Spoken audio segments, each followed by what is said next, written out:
Welcome to Wireless Fundamentals, Session 1, Introduction to Wireless Technology and RF Concepts.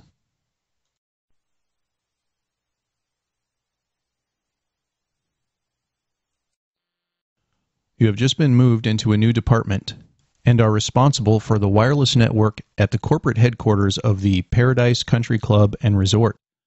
Unfortunately, this network has been poorly implemented and many users are unhappy. They are complaining that the network is slow and unreliable. The other bad news is that you have very little training and experience with wireless local area network or WLAN systems. The good news is that there are people who may be available to help you as you grow into this new role.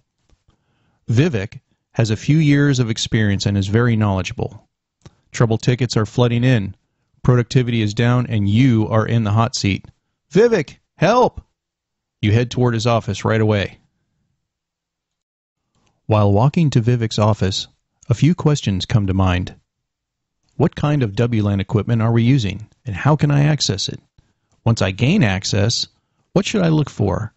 And how do I know whether what I'm seeing is good or bad?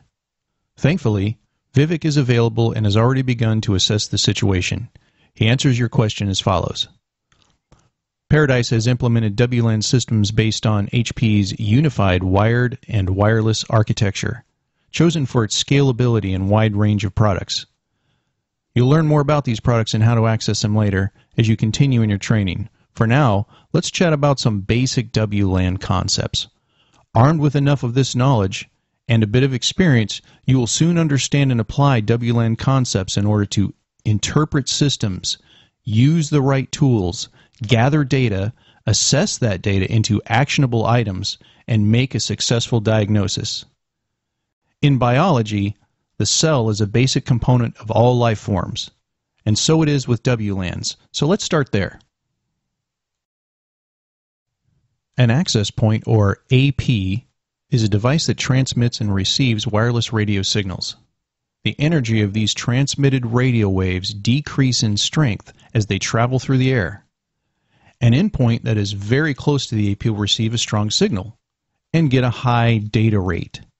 As you walk away, the signal strength decreases, causing an automatic rate shift. The client and AP will begin to use a somewhat lower data rate. Again, this happens automatically.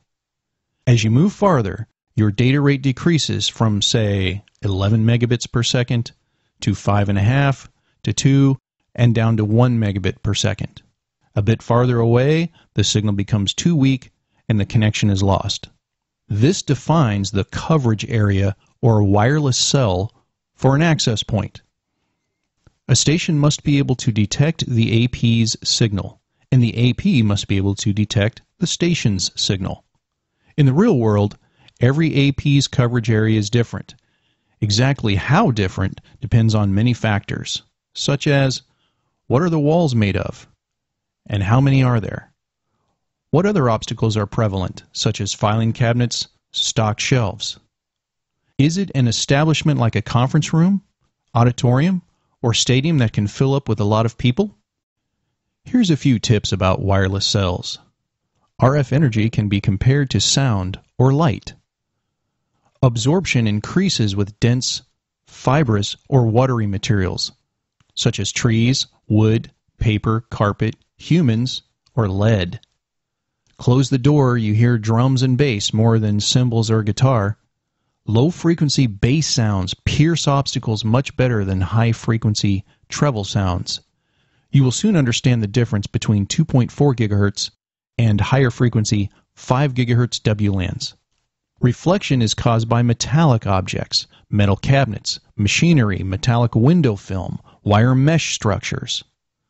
Blinding white light in a room full of mirrors and chrome. Where's the dimmer switch? Sometimes more power makes things worse. But too dim and you can't read the liner notes of your Pink Floyd album. Wait, what? Never mind. You'll learn to optimize RF settings. Just think of sound and light when you assess an RF environment. Thanks, Vivek. I'm beginning to understand why our end users report such a wide range of experiences. Those that happen to be sitting close to an AP may be experiencing good performance, while those farther away have a weaker signal and so must transmit at a lower data rate. Some users complain that they have no WLAN service at all. This could be due to APs installed too far apart, such that there are gaps in wireless coverage. Also, I see that each AP's coverage cell will vary based on the types of absorptive and reflective materials in the environment. Still, I have more questions. I know that speeds faster than 11 Mbps are supported. What about them? Who determines what speeds are available? How can I make sure that my users get the best performance possible? Great questions. Let's talk about radio frequency bands and standards, channels, and speeds.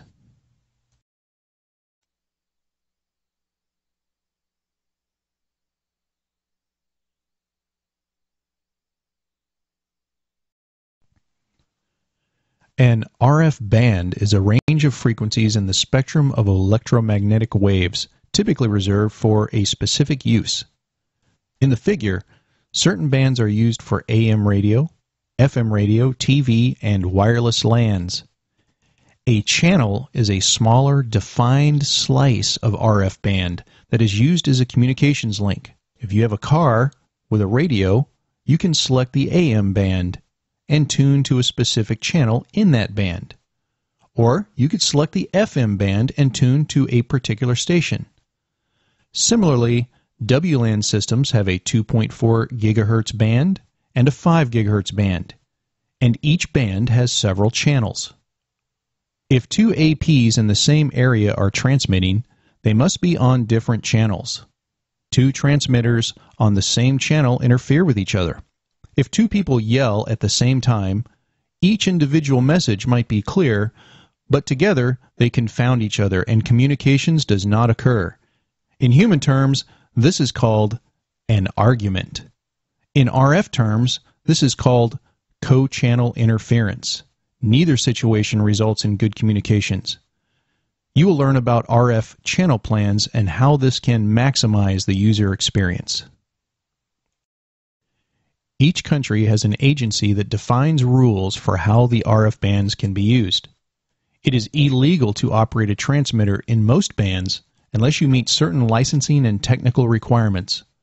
There are also limits on which frequency you are allowed to use, where you can use it, and how much power you can use to transmit. In the United States, the FCC regulates RF transmissions. In Europe, the ETSI is responsible. For example, AM broadcast radio uses a band of frequencies between 550 Hz to 1700 kHz. You must obtain a license to operate a transmitter in this range. You must operate the transmitter within guidelines dictated by your country's regulating body. This prevents one radio station from interfering with another. The government agencies have defined some unlicensed bands in the spectrum at 2.4 GHz and 5 GHz. There are no expensive licensing requirements to operate a radio in these bands, so manufacturers can create wireless devices to sell to consumers, such as WLAN systems. Here's a tip. Since each government defines unique rules, you must ensure that WLAN components are configured with the appropriate country code. Otherwise, you could be breaking the law. Also, it could prevent proper interoperability between devices. You'll learn how to check for and set proper country codes for your specific devices. Governments make RF spectrum available and set limits for its use. However, they are not concerned with whether products interoperate within that spectrum. This is where a standards body becomes important, such as the Institute of Electrical and Electronics Engineers, or IEEE. The IEEE committee develops standards for how WLAN systems use the 2.4 and 5 GHz bands. If everyone conforms to these standards, various manufacturers' clients and WLAN devices will interoperate. Classically, there have been two standards in the 2.4 GHz spectrum. 802.11b is an aging standard that supports a maximum of 11 megabits per second and 11 channels in the US, 13 channels in Europe, and 14 channels for certain countries in Asia. Although there may be 11 channels available, only channels 1, 6, and 11 do not overlap. If an AP uses channel 6 and an adjacent AP uses channels between 2 and 5, or 7 through 10, there will be degradation. Like couples in thin-walled flats, they may be in different rooms, yet interference can distract. 802.11g is a later, more advanced standard that supports speeds up to 54 megabits per second. Still, it operates on the same 2.4 gigahertz spectrum as 802.11b, and so shares the same channel characteristics. The standard for the 5 gigahertz band is 802.11a. Like 802.11bg, each country's governing body makes different rules for maximum power and number of channels. There has historically been 12 channels available in this band, but additional spectrum was made available a few years ago, adding up to 12 additional channels. However, since these channels were made available after most client interfaces were engineered, they are not viable for WLANs. We'll talk about wireless WANs and mesh networks later. The good news? The channels that are viable do not overlap. We can use all 8 to 12 of these channels in our corporate environment. By the way, while 802.11b and g share the same RF band, they use different transmission methods, or languages if you will, to represent data. 802.11b communicates using a method called Direct Sequence Spread Spectrum, or DSSS.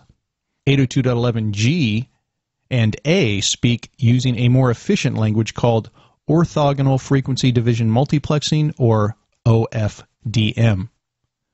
You can go research these terms if you're curious, but I wouldn't spend too much time on this. As a WLAN professional, you should be familiar with the terms, but detailed knowledge of this will not improve practical diagnostic and deployment skills. It's enough to think of them as different languages and move on. I hear you, Vivek. 802.11b and g use different languages, but how does the AP handle this? Can two clients that use different standards access the same AP? Great question. Let's talk about backward compatibility. All 802.11 stations use the same transmission technique. They all speak the same language. They understand when someone else in the cell is transmitting, and so they will be quiet. But if one 802.11b client joins the cell, it doesn't speak the language. The AP sends management frame to all its clients, informing them that there is a lowly B client in the cell, and so everyone must use a protection mechanism. If you listen closely, you can hear the G clients groan, "Oh, man." When it is a station's turn to transmit, they must first send a clear to send, or CTS message. This is sent at a slow 802.11b compatible speed, so everyone can understand it. Everyone receives the message, sees how much time has been requested, and remains silent for that length of time. The station can now transmit the frame.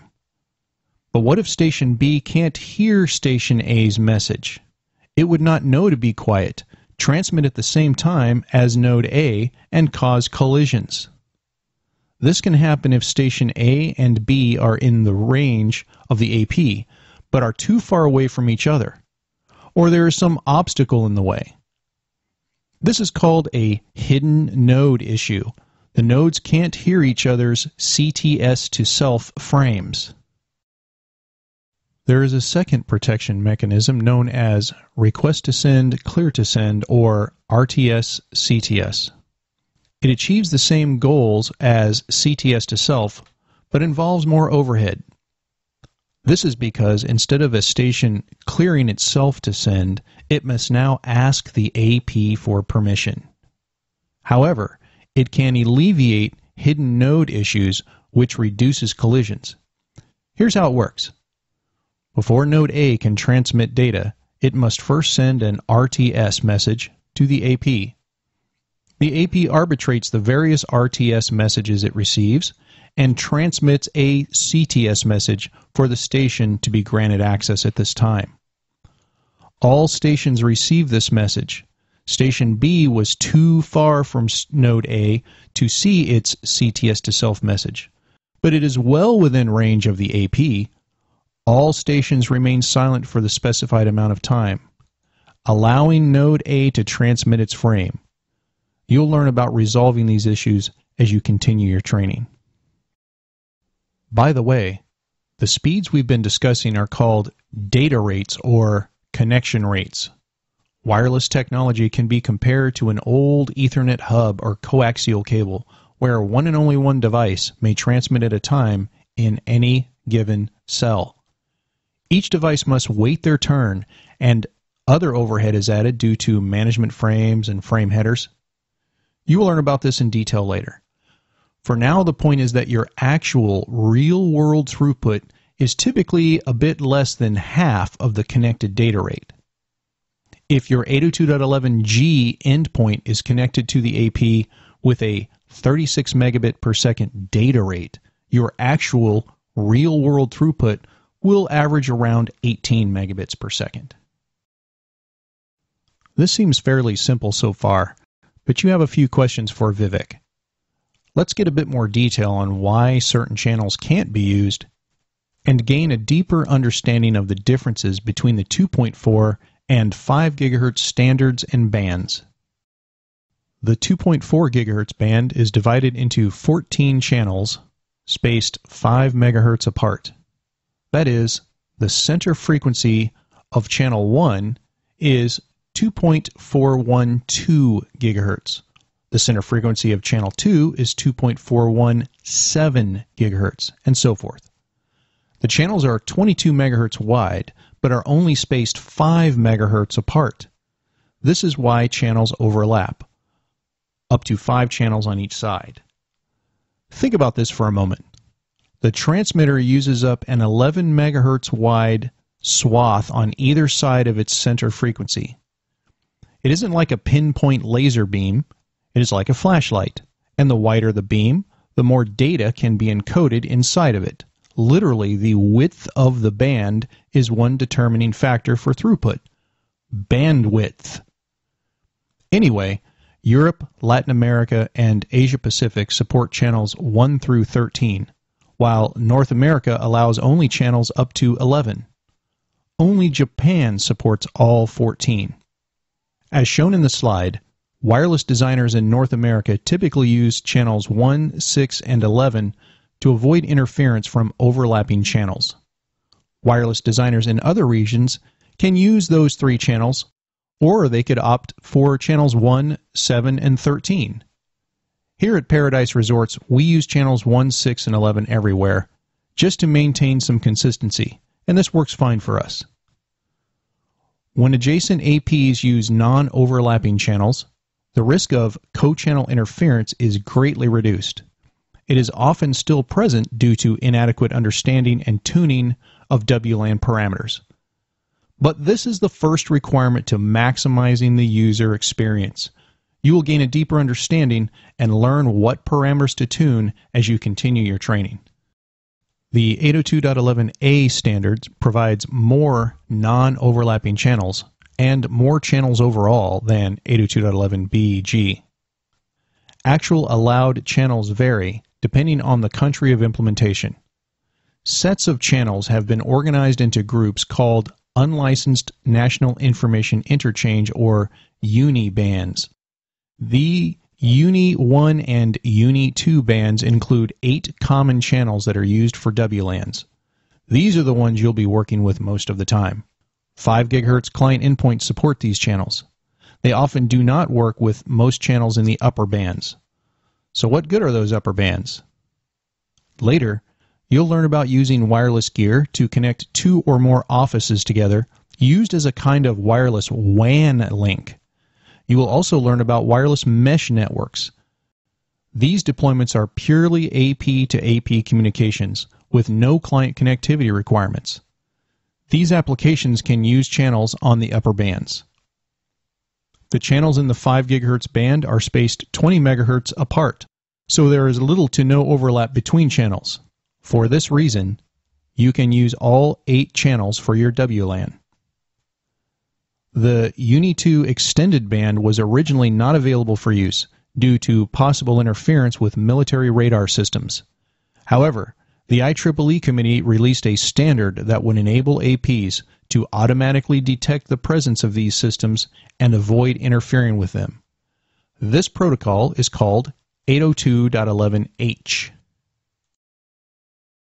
802.11h defines 2 mechanisms for meeting regulations: dynamic frequency selection, or DFS, and transmit power control, or TPC. With DFS, APs and their connected clients work together to detect radar systems. The AP can request that a station monitor various channels for interference and send information about interference back to the AP. This information helps the AP to determine when it must change channels. If a station reports interference, the AP decides to change the channel. The AP first informs all connected stations of the change and when it will take place. The AP can also suppress transmissions until the change is final. TPC minimizes a wireless network's interference with military systems by allowing you to configure a maximum transmit power for your network. The AP complies with this limit and enforces it on its connected clients. So, do you see some advantage of using the 5 GHz band over the 2.4 GHz band? More available channels, 8 versus 3, so co-channel interference is unlikely. There are fewer non-802.11 sources of interference. It is usually very clean air, as we say. However, like cymbals and flutes, it is more attenuated by obstacles than 2.4 GHz, which is more like bass and drum sounds. What about 2.4 GHz? With only 3 non-overlapping channels, you must be more precise in where you physically install APs and how you configure power and channels to avoid co-channel interference. It's more finicky, you could say. 2.4 GHz is a more crowded, cluttered band. 2.4 GHz is used by microwave ovens, game consoles, baby monitors, DECT phones. 5 GHz again is typically cleaner air.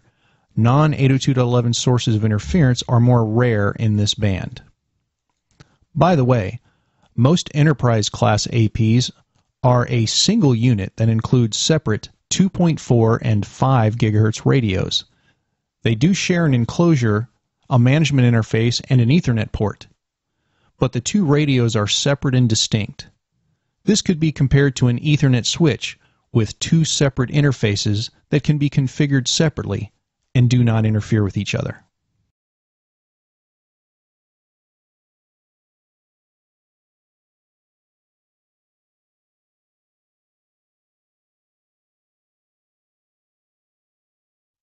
Let's take an opportunity to check our knowledge of some key concepts from the material covered so far. Submit your answers to the following questions and use the Continue button to move forward. You've learned about key fundamental WLAN technologies in this session, with a particular focus on early WLAN technologies such as 802.11a and 802.11bg. Let's take a short break and come back for Session 2. In our next session, we'll focus on next-generation WLAN standards, such as 802.11n and 802.11ac. We'll also dive deeper into the differences between these standards so you understand why some perform better than others.